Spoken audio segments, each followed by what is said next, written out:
Welcome to the Wealth Stream Podcast. The team at Hightower Great Lakes share their insights and passions for empowering their clients to live their best life. In this energetic podcast, we will take you on a journey to help you navigate your financial future, overcome life's challenges to reach your financial goals, and find the financial clarity you've been searching for. Let's explore the downstream impact of your wealth and what it means to you, your family, and your community to live greater. Hello and welcome to the Wealth Stream with Tim Scannell from Hightower Great Lakes. Tim, good morning. How are you? I'm doing great. It's sunny today, so life is good. No complaints. Absolutely. I have all my blinds shut because it is very bright out there. That's not good. Well, no, it's good for what I'm doing right now, but later on I plan to be out in the sunshine. Yes, absolutely. Right. Smart. I'll make a deal with you. Yeah, I'll go out there and get some vitamin D. All right, I got to tell you, we were talking a little bit before the podcast started. I am so excited about today's podcast because you actually presented in a podcast last year about Mastermind Groups, right? And kind of the overview, 30,000-foot view of why they're important, why you've belonged to them before, and you currently do. But now today is something different. It's almost like a part two, but different. Exactly. So, when we do I think we have a pretty unique wealth management formula where we focus on investment processes, advanced planning. We also focus a lot on relationship management. And that could mean, how our clients specifically work with our team, how they work with me, with our, everyone on our team. Also, we've spent a lot of time in various podcasts talking about how we help them build their team, their professional network of CPAs, attorneys, et cetera. And, I found over time that those two things are very important. But in addition to that, I think business owners in particular, entrepreneurs need more peer support. And I think mastermind groups are where they can get them. They call them CEO groups or mastermind groups. There's different names for them. And you're right, Eric, back in, I think it was June of last year, for anyone going back and wanting to listen to it, it's podcast number 39. Mm-hmm.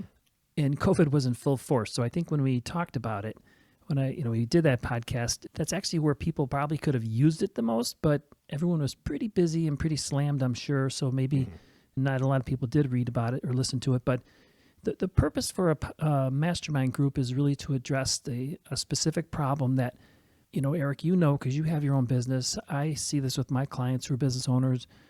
Owning and growing a business, people are surprised to hear, but can be pretty lonely being up on top. I mean, it's very hard to share ideas down, with maybe your team. It's much easier to share ideas with your peers. And oftentimes they just don't have as many people to talk to. And I think that's one of the reasons why I think these are so important. Yeah, absolutely. From those that have small businesses that they're the sole proprietor and they're the only employee running their entire operation themselves, that's incredibly lonely because there's nobody else to talk to in the office, right? And then those that are the bosses and own their business, you're right. There are certain things that you shouldn't actually share with, subordinates or people that are in your employ. You need to be able to bounce these ideas, thoughts, concerns off of somebody who is in that kind of that same position. I love that. Yeah. And confidentiality is key. And so I'm not going to drive across town and talk to a competitor of mine and, share best practices. But I've always participated in mastermind groups with different advisors around the country where they understand the challenges that I'm going through. I understand their challenges. We share best practices and we learn from each other to hopefully all get better and learn things we can take back and improve our service to our clients, improve what we deliver. And really, I think it just helps everyone raise their game. Yeah. And that's really kind of what we talked about back in June. And so one of the things that I've been doing, Eric, I talked to you a little bit about this, is I have worked with a group of 6 female CEOs, and they're entrepreneurs. They're just amazing. One of those clients I've been working with since 1988. So I'd like to say that I was in 4th grade at the time, but no. But I mean, she's just been an amazing client. She's an amazing business person. But they're in real estate, manufacturing, transportation. One's in a high-tech startup in the education industry, higher ed. One owns and manages an IT services, and actually one's also in a nonprofit, manages a family foundation. Oh, okay. And the point is, as when I would meet with these individuals, with these CEOs, they're telling me the same things that I'm feeling, that I'm seeing with other clients, that it's a lonely world out there. And when you leave the office, when you leave the business, there's not as many people that they can talk to about it. Yeah. So I'm talking a little bit today about a process I went through to help those CEOs kind of create a mastermind group for themselves. So that's what we talk about today. Yeah, I'm so excited to hear this because I've worked with many advisors all over the country, Tim, you know that, and I have never had an advisor that has helped his clients create a mastermind group. So I'm super excited. I love that. Perfect. Yeah. So the first thing we did was just like we do, I think, when I talk with all my clients or talk with my kids, anyone in my family, it's, it start with what I call a discovery process, Mm-hmm.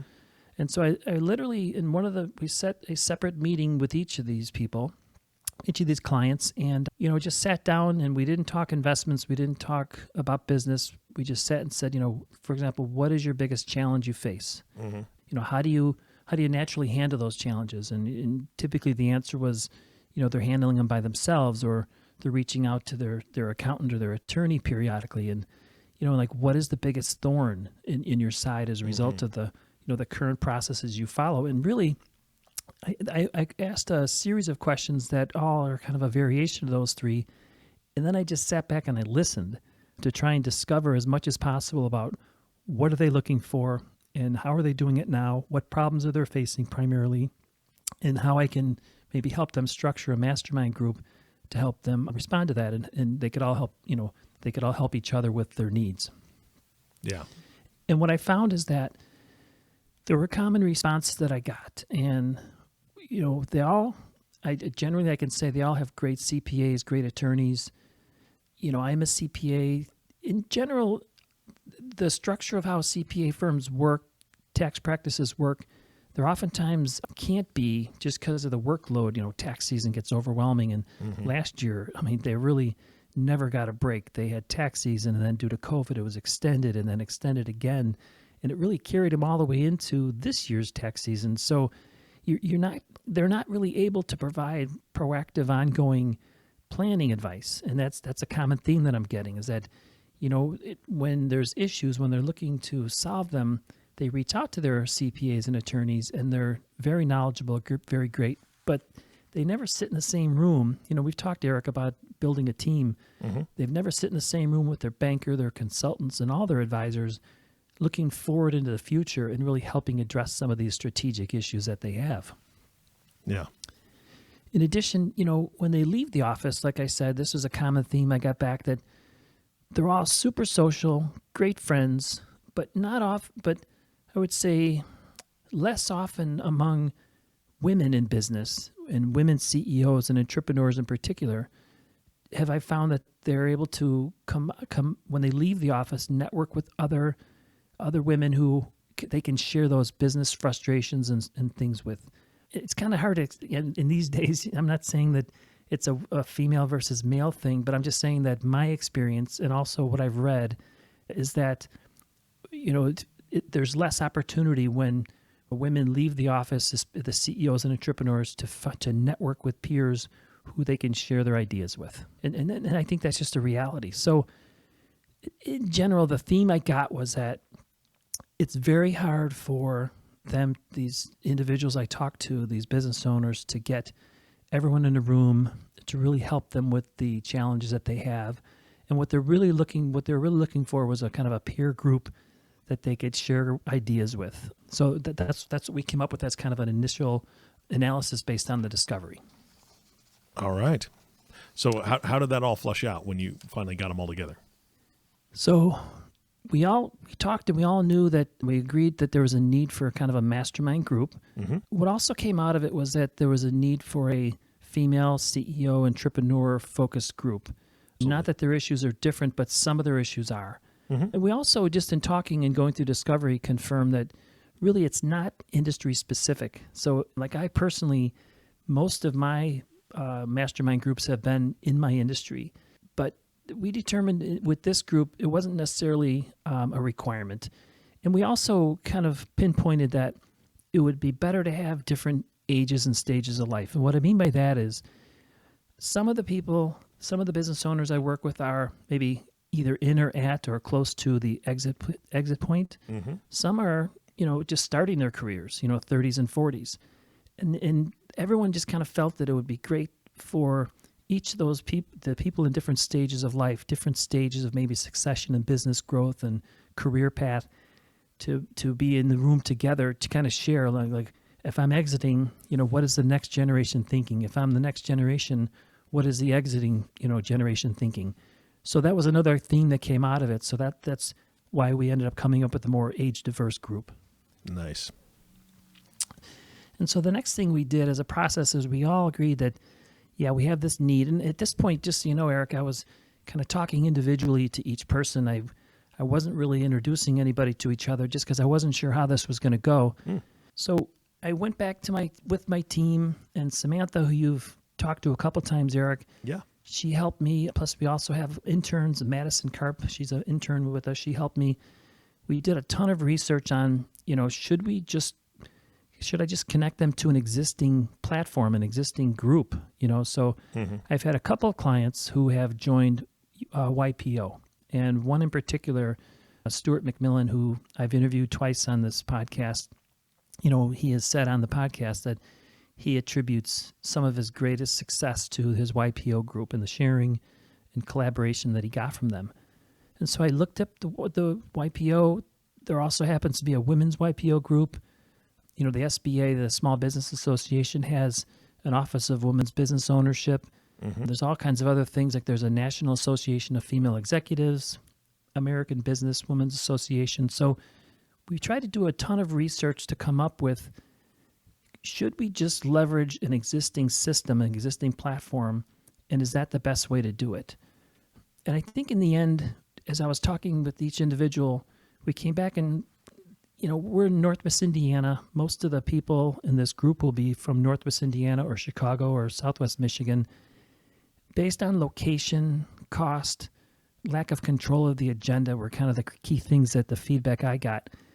They all kind of came back and concluded that it's probably better to come up with our own group.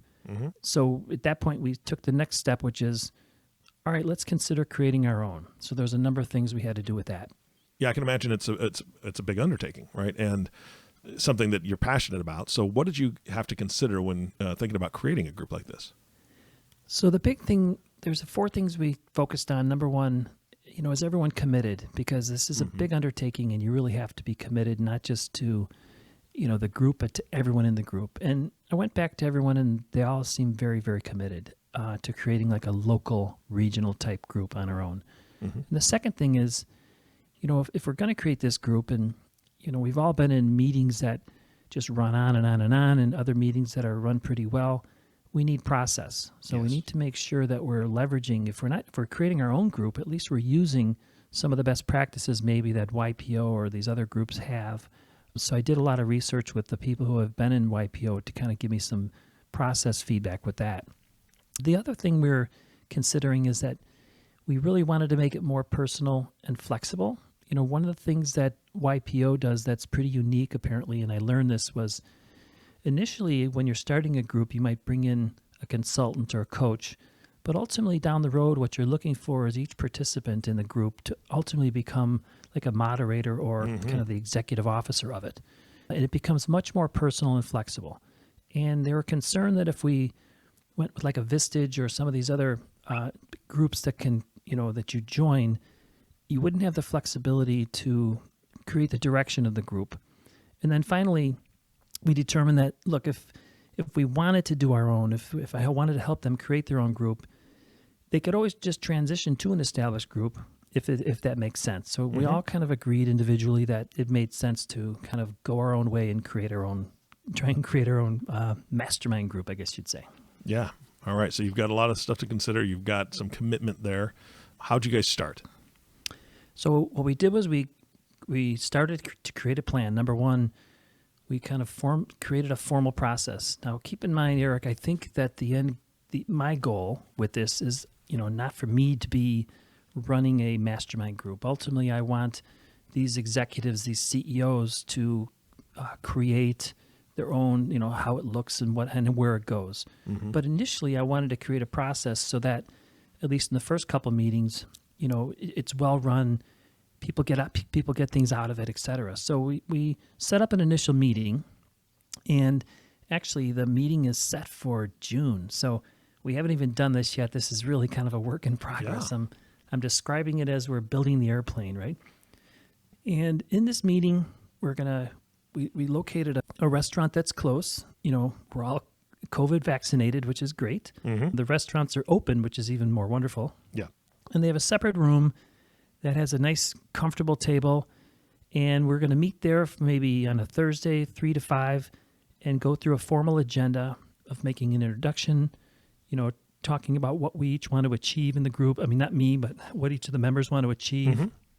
For this one, we are bringing in an executive coach to help moderate this first plan, this first meeting, because we just wanted to make sure that it ran smoothly. And there's just so many things that executive coaches, that their expertise in terms of getting collaboration and conversation and, creating kind of a plan going forward, that things that I couldn't possibly do. So we did that. And then the other thing we took away from, in particular, the YPO is that confidentiality has to be incredibly important. Absolutely. Yeah. So we're having an attorney put together a confidentiality agreement. And really what I'm told and what I've experienced is that oftentimes you're talking business, but even more often you're talking just personal. I've somebody, one of my family members wants to come into the business, or one of my kids are going through struggles. You end up talking about a lot of very personal things that you wouldn't do if you didn't believe and trust in the group to maintain confidentiality. Mm-hmm. So my big thing is in trying to identify the initial members and the process is to make sure that everybody knows that confidentiality is critical, and ultimately, as they move forward and they get to know each other and they collaborate and share, each individual will be able to determine whether or not, they're comfortable with the confidentiality of the group. But I think that has to be super, super important. Yeah, absolutely. And then the other thing on the agenda is we want to make sure we talk about commitment, because if this is really important, that if you are in this, it can't be something that you just, I have something scheduled, I can't make it. Mm-hmm. I mean, it has to be something that you're committed to. And there's an understanding in the YPO, for example, that, if you miss, 2 meetings out of the year, you're off the island. Yeah. Because everyone, people are very busy. People have a lot going on. These business owners are hiring and recruiting and firing and trying to grow and maintain. And, there's so much going on and so much time involved that if they're committing to this, they want to make sure that everyone else in the group is committed too. So, in fact, there was one person in the group who had committed and then said they had something come up. And I was like, well, we'd love to have you in it, but I think we're going to find somebody else. Not to be cold about it, but I just know from experience that if you're not committed, it's just not going to work. So let me ask you a question. When you're talking commitment, how long is this going to be? I mean, is this a 2-year, 3-year commitment? Do you have a minimum set as far as how long they need to be in the group? No, what I'm told that the best practices is that you schedule like 1-year commitments. Mm-hmm. So we're going to have a first meeting in June. If they decide as a group that they want to do this monthly or quarterly, whatever their format is, they're all committed to doing it over the next 12 months. And then It's the kind of thing that maybe in meeting 3, if it's quarterly, for example, maybe in meeting 3, you go through the process again and how's it going, and are we all recommitting to it, or, do people need to step back? But we're definitely wanting a commitment for at least a year. My experience, and then also from talking to other people who have done this, is that you'll have a couple drop off. The group can kind of nominate and agree on people who maybe come in, but the commitment, for at least a year is really important.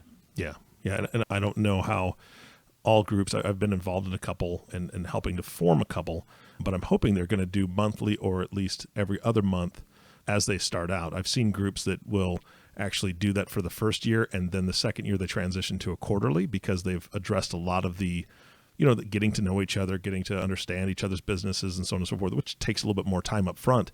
But then down and, getting into the nitty gritty, maybe you can switch to quarterly. Have you found that to be true? Is there usually the YPO is monthly. So they insist on monthly. And, if you don't make at least 10 of those, like I said, you're kind of off the island. Got it. Okay. So, and then like one of the things I was told, and I know I've done this in my study groups too, is, you can mix in speakers. So it's not just all about, working on issues, et cetera.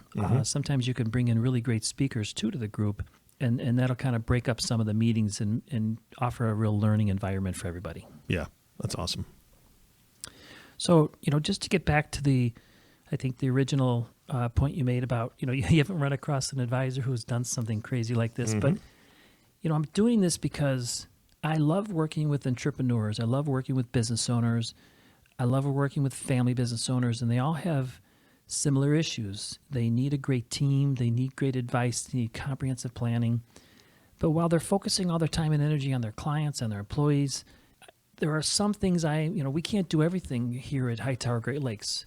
I need to help them kind of create a process where they can share ideas and benchmarks. I had mentioned at one point in the past, Eric, that, Nancy, my wife and Nancy, was at Valparaiso University, and I talked to a lot of professors there. And, when they go to the university, they have this natural cohort of people that are like them, that they share ideas with, that they brainstorm, they talk about teaching techniques, et cetera.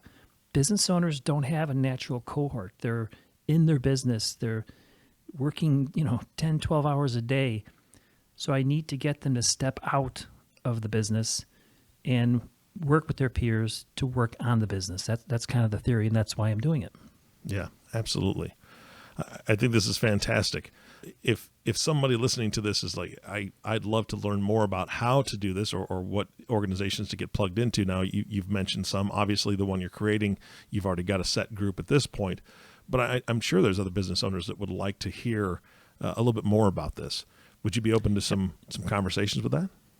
Definitely. If you're considering creating or thinking about creating a mastermind group, we can help you because we've done all the legwork, the processes, we've set up the processes, and we can get you to a work optional place. So yeah, call me at 219-246-5370 or send me an email at tscannell@hightoweradvisors.com. All right, I'm going to ask for a promise from you, commitment here. Okay. We're talking about commitment, right? Yes. I would really like to hear like a 6-month update, and possibly maybe have 2 of your members on the podcast together, like a roundtable kind of discussion to just kind of see how it's going, what they've found through this process and all that. Can we do that? That would be great. I would love to do that because I think, talking to each other is how we learn. Yeah. And I think a roundtable like that would be amazing. All right. Well, for those that are listening, we will give you updates on future podcasts of when that podcast will be coming out. And that'll be exciting. That'll be great. I love the formation of this, and to be a part of it from the very, very beginning, just knowing how it's being formed and all the steps you've taken to make sure everybody's getting something out of it and the confidentiality stuff. This is fantastic, Tim. So thank you so much for doing this. This is really exciting to me. I'm pretty excited about it. I believe it'll work, but I'll tell you in 6 months. We'll find out in 6 months. Yeah. Exactly. Stay tuned. All right. Thank you, Tim, so much for your time. And of course, our last thank you goes to you, the listening audience. Thank you so much for tuning in and listening to the Wealth Stream Podcast with Tim Scannell. If you have not subscribed to the podcast yet, please click the subscribe now button below. This way, when Tim comes out with a new podcast, it'll show up directly on your listening device. This makes it much easier to share these podcasts with your friends and family. Again, thanks so much for listening today. For everyone at Hightower Great Lakes, this is Eric Johnson reminding you to live your best day every day. And we'll see you next time. Thank you for listening to the Wealth Stream Podcast. We hope you gained some valuable insight that you can apply to your life and share with others. Please don't forget to subscribe below to be notified when new episodes become available. And don't forget to live greater. The information covered and posted represents the views and opinions of the guest and does not necessarily represent the views or opinions of Hightower Great Lakes. The content has been made available for informational and educational purposes only. The content is not intended to be a substitute for professional investing advice. Always seek the advice of your financial advisor or other qualified financial service provider with any questions you may have regarding your investment planning. Hightower Great Lakes is a group of investment professionals registered with Hightower Securities LLC, member FINRA and SIPC, and with Hightower Advisors LLC, a registered investment advisor with the SEC. Securities are offered through Hightower Securities LLC. Advisory services are offered through Hightower Advisors LLC.